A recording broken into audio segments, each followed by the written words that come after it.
I was trying to explain some of the reasons why I think that both of you are good people to be talking to, both to, mobilize the people who are in our movement and perhaps to give some advice that is vague and broad enough that it could apply to anybody, but also that's sort of tailored to what we're going through.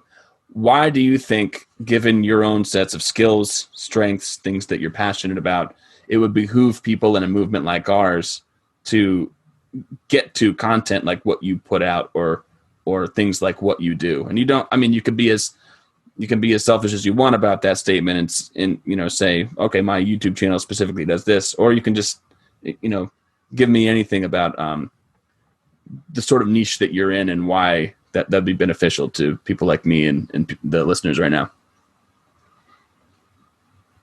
Go ahead, Cam. Yeah, so for me, I'd say, well, first off, like Brandon dropped some gems, right? So I cannot ignore the fact that, like, bro, you brought some smoke, right? Like, thank you for saying a lot of what you said previously. You're so right, and regardless of your ability to contribute, you have something. Like, no matter what it is, what you do, who you are, as inconsequential as you feel, like, you're here, and that's a gift and that's a blessing. So, like, start there. So thank you for saying that. What I'd say is, like, when is the last time you felt damn good? And whether that was earlier today, whether that was a couple of years ago, like, no matter what that success is, success feels good.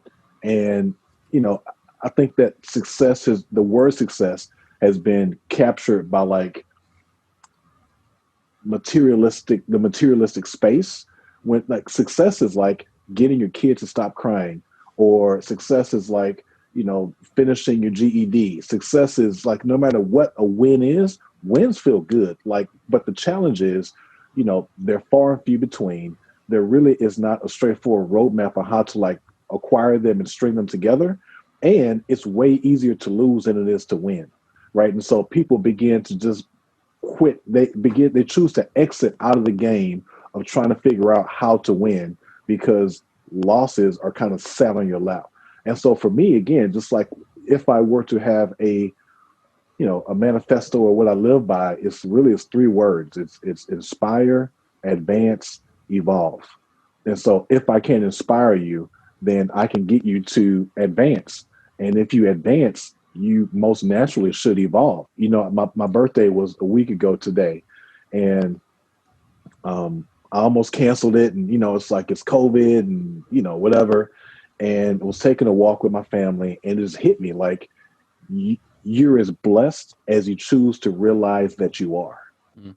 And so I could, walk around butt hurt, and I'd like to be able to do this, or, this year was a rough year of business, or whatever, like, the person's situation may be. But you're here, but you don't have COVID, but you were able to see another year, right? So I'm as blessed as I choose to realize that I am. And so, with that framework, with that mindset, who am I? Who is Trump? Who is Biden? Who is anybody to say, like, what you don't deserve? You deserve the best version of yourself. So let's go get it.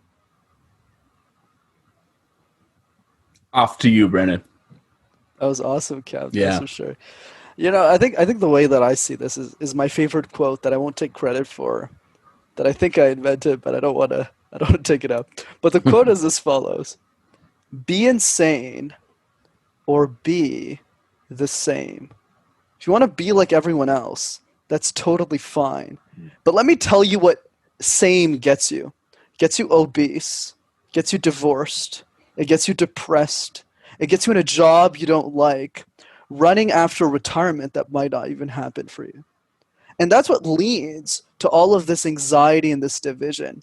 We always try to fit in. We always try to be like everyone else. And in that pursuit, we associate our political views, our societal views, our cultural views to every single one of us around us. And that leads us to misery. But if you want to be successful, and more importantly, you want to be focused on the solution rather than the problem, I think the best way of doing that is to learn the art of insanity. Don't you find it bizarre that a 22-year-old kid started a YouTube channel, not on pranking, not on vlogs, not on comedy, but on public speaking and communication tips that started coaching CEOs at 23, but lives in his mother's basement, doesn't own a car, sings karaoke in 8 different languages, can dance alone in his basement an hour a day, and doesn't own a car. How do any of those decisions make any sense at all?